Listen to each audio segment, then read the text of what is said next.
कांग्रेस और समाजवादी पार्टी साफ तौर पर कह रही है कि देखो ये चोर हैं, ये जो है ये चोरी करने वाले लोग हैं। भारतीय जनता पार्टी पूरा आरोप लग रहा है। मैं अखिलेश यादव से, राहुल गांधी से, इनसे ये पूछना चाहता हूँ कि जब राम मंदिर नहीं बना था तब आप कोर्ट में पैरवी किसकी कर रहे थे? और जब आप बन गया, अगर मैंने घर बनाया और मेरे घर में अगर थोड़ी बहुत चोरी हो भी गई तो मैं घर का मालिक हूँ, चलेगा, मैं तो प्रश्न उठा सकता हूँ। लेकिन जिसने कुछ उस घर के लिए कुछ किया ही नहीं, वो प्रश्न क्यों उठाए? उनको तो अधिकार ही नहीं है इसका प्रश्न उठाने का। उन्होंने 1 रुपए भी चंदा दिया होगा राम मंदिर के लिए, हम लोगों ने तो चंदा इकट्ठा करके दिया। 2G स्पेक्ट्रम की बात की होगी, आपने घोटाले की बात की होगी, कोयला की बात की होगी, तमाम ऐसे जो कॉमनवेल्थ गेम की बात हुई थी जब कांग्रेस सरकार थी। एक व्यक्ति ने किया, लेकिन लपेटे में तो कांग्रेस सरकार को लिया जा रहा था। तो जब भाजपा की सरकार में कुछ होगा तो लपेटे में भाजपा सरकार ही तो आएगी। हो सकता है उसने अभाव में कर दिया हो। अब बाकी तो कोर्ट देख रहा है किसने कैसे किया, क्या हुआ, सब कोर्ट में मामला है। और दूध का दूध होगा, पानी का पानी होगा। जब तक बाबा है बचेगा कोई भी नहीं। बात ये कि 27 में बाबा बचेंगे, मतलब क्योंकि जिस हिसाब से सुनिए, ये जो राम मंदिर का जो मुद्दा है एक बड़ा मुद्दा है, बनाया जा रहा है इसको। मुद्दा है नहीं ये। जितने संत समाज है या संत लोग हैं, क्या वो सच में सिर्फ भारतीय जनता पार्टी के साथ है, कांग्रेस के साथ नहीं है? देखिए, भारतीय जनता पार्टी के साथ नहीं है, राष्ट्रीयता के साथ है। भाजपा तो राष्ट्रीयता किसके साथ है? जो राम मंदिर में आकर के नतमस्तक होकर जिसने प्रणाम किया हो, कोई और हो तो बता दीजिए। तो क्या सनातन संस्कृति को गर्व नहीं होना चाहिए अपने ऊपर? इस वक्त जो है, जो सरकार चल रही है फिलहाल, आपको लगता है कि सरकार, अगर हम उत्तराखंड की बात करें, सरकार रिपीट होने की संभावनाएं लग रही हैं? देखिए, 101% उत्तराखंड में भी और पूरे देश में जहां भी चुनाव होगा, मैं उत्तर प्रदेश सरकार में हूं, वहां भी हम मेजॉरिटी के साथ वापस आ रहे हैं। उत्तराखंड में भी हम मेजॉरिटी के साथ वापस आ रहे हैं, क्योंकि हमने कुछ कार्य ऐसे किए हैं जो राष्ट्रहित में हैं। यद्यपि थोड़ा सा कष्ट सभी को हो सकता है, कुछ कठोर निर्णय भी लेने पड़ते हैं, लेकिन अगर देश के लिए कार्य करना है तो कठोरता तो थोड़ा सहनी पड़ेगी। थोड़ा बहुत ऊपर नीचे हो सकता है, लेकिन हम मेजॉरिटी में आ रहे हैं। ऐसा कौन सा काम कर दिया जिससे कि आपको लगता है कि मेजॉरिटी में भाजपा आ जाएगी?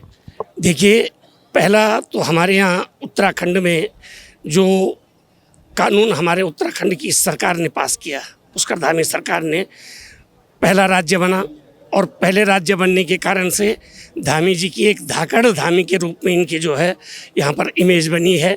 और दूसरी बात, भ्रष्टाचार एक रत्ती का भी नहीं है। कोई भी व्यक्ति ये नहीं कह सकता कि भ्रष्टाचार हुआ सरकार में, किसी मंत्री पे कुछ कोई आरोप नहीं लगा।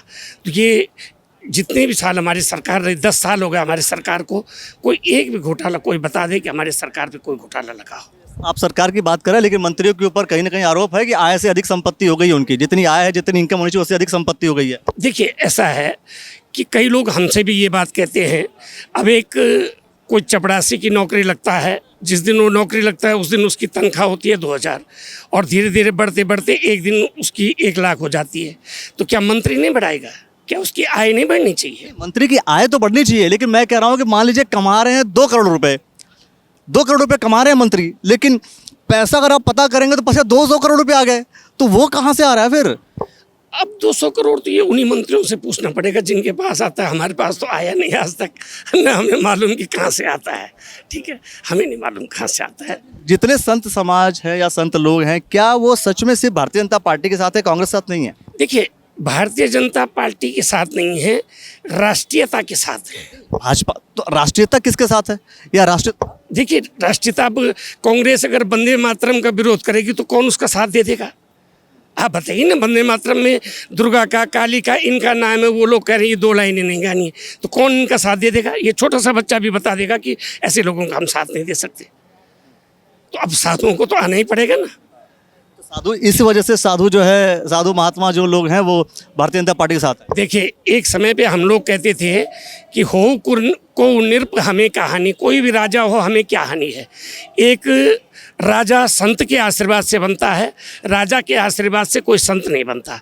लेकिन आज स्थिति बदल गई। स्थिति ये हो गई है कि जब राजा को हमने संतों ने बनाया और राजा ने हमारी बातों पर ध्यान नहीं दिया, तो हमें केंद्र में परिवर्तन करना पड़ा। केंद्र में आज परिवर्तन किया तो भारतवर्ष का पहला प्रधानमंत्री है ये, जो राम मंदिर में आकर के नतमस्तक होकर जिसने प्रणाम किया हो, कोई और हो तो बता दीजिए। तो क्या सनातन संस्कृति को गर्व नहीं होना चाहिए अपने ऊपर? क्या इस बात पे भी गर्व होगा कि उसी राम मंदिर में चोरी का मुद्दा निकल रहा है, चोरी हो रही है और ये बात जो है विश्व में जा रही है? फिर हम देश की बात नहीं कर, पूरे विश्व की बात कर रहे हैं। देखिए, ऐसा है कि राम मंदिर में चोरी का मुद्दा लोगों ने उसको ज़्यादा हौबा बना दिया है। हुई नहीं है आपके हिसाब से? नहीं, अगर हुई भी है तो कोई एक, अगर परिवार में एक परिवार आपका है, उस परिवार में एक चोर निकल जाता है तो पूरा परिवार तो खराब नहीं हो सकता।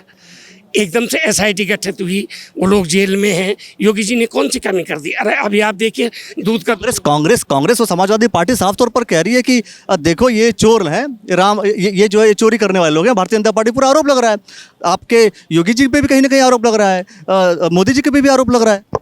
मैं अखिलेश यादव से, राहुल गांधी से, इनसे ये पूछना चाहता हूँ कि जब राम मंदिर नहीं बना था तब आप कोर्ट में पैरवी किसकी कर रहे थे? और जब आप बन गया, अगर मैंने घर बनाया और मेरे घर में अगर थोड़ी बहुत चोरी हो भी गई तो मैं घर का मालिक हूँ, चलेगा, मैं तो प्रश्न उठा सकता हूँ। लेकिन जिसने कुछ उस घर के लिए कुछ किया ही नहीं, वो प्रश्न क्यों उठाए?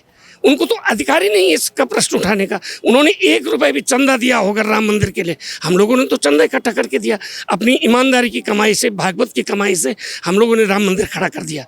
क्या कम बड़ी बात है?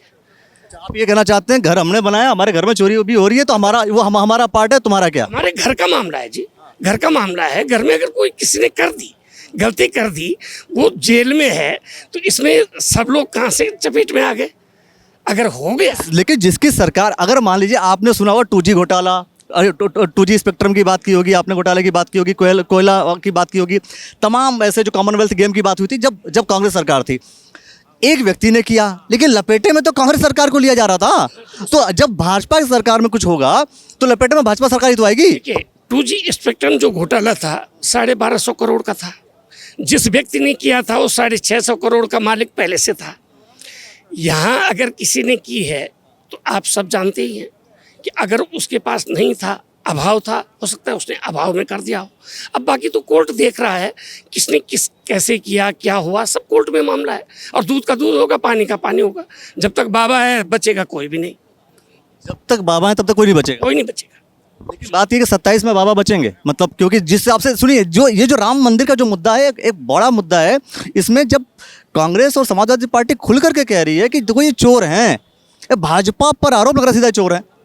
सर, ये बनाया जा रहा है इसको, मुद्दा है नहीं ये। देखो, प्रदेश की जनता जानती है, यही सहारनपुर था, यही साकुम्बरा थी। मैं सन 2006 में साकुम्बरा आया था। वहाँ पर बगल में एक होटल में हम चाय पीने के लिए रुके। मैंने उस माता से पूछा कि आप योगी जी को चाहती हैं? उस माता ने मुझे कहा था कि महाराज जी बिल्कुल। मैंने कहा क्यों? बोले हम 5 बजे के बाद अपनी भैंस बाहर नहीं बांध सकते। मतलब पशु की भी ये स्थिति थी, मनुष्य तो दूर, पशु की ये स्थिति थी। आज उत्तर प्रदेश के अंदर 50 लाख रुपए लेके भी आप 2:30 बजे रात भी घूमिए, अगर एक भी कुछ हो जाए, हम जिम्मेदार हैं, सरकार जिम्मेदार है। तो क्या सरकार ने दिया नहीं है? एक जो है बहुत ही एक इम्पॉर्टेंट प्रश्न है, महत्वपूर्ण प्रश्न है, वो ये कि यहाँ एक स्वामी आनंद स्वरूप जी हैं। उन्होंने ये आरोप लगाया कि हर भगवा पहनने वाला व्यक्ति संत नहीं होता, पहली बात। दूसरा, उन्होंने कहा कि अखाड़ों में जितने लोग बैठे हुए हैं सभी, मतलब अधिकतर लोग अयोग्य हैं। देखिए, ये प्रश्न मेरे ख्याल से आपको उन्हीं को पूछना चाहिए। उनसे पूछा मैंने तो उन्होंने कह दिया यहाँ पर हैं। और परिचय नहीं है ना, मैं जानता नहीं उनको कि वो हैं कौन। अब परिचय हो तो मैं उनके बारे में बताऊं, परिचय तो है नहीं, ठीक है। लेकिन ठीक है, उनका कहना ठीक है। यद्यपि होता है, कालनी में हर जगह राम था, रावण था, रावण था, राम था। बिना रावण के राम का अस्तित्व नहीं है, और बिना रावण के राम का भी अस्तित्व नहीं है। तो कुछ तो हमारे भगवे में भी होगा, कोई होगा ऐसा भी। अब होता है, क्या हुआ, समाज है हमारा, है ना। धन्यवाद। तो देखते हैं क्या कुछ है। सारे जो मसले हैं वो सारे मसलों पर जो हम लोग खुल करके चर्चा करेंगे, और देखना ये होगा कि क्या वास्तव में 2027 का जो चुनाव है वो कितना कठिन होता है। क्या वन नेशन वन इलेक्शन को लेकर के जिस तरीके से आज जो है संत समागम किया गया हरिद्वार में, क्या इससे कितना कुछ परिवर्तन होता है, या आपको लगता है कि वन नेशन वन इलेक्शन हो पाएगा या नहीं हो पाएगा? इस पर क्या सभी जो पार्टियां एकमत हो पाती हैं, नहीं हो पाती हैं? जो कुछ भी आप कहना चाहते हैं आप हमें कमेंट सेक्शन में ज़रूर बताइए, और देखते रहिए द न्यूज़ 1 टॉक। बहुत बहुत शुक्रिया, बहुत बहुत धन्यवाद।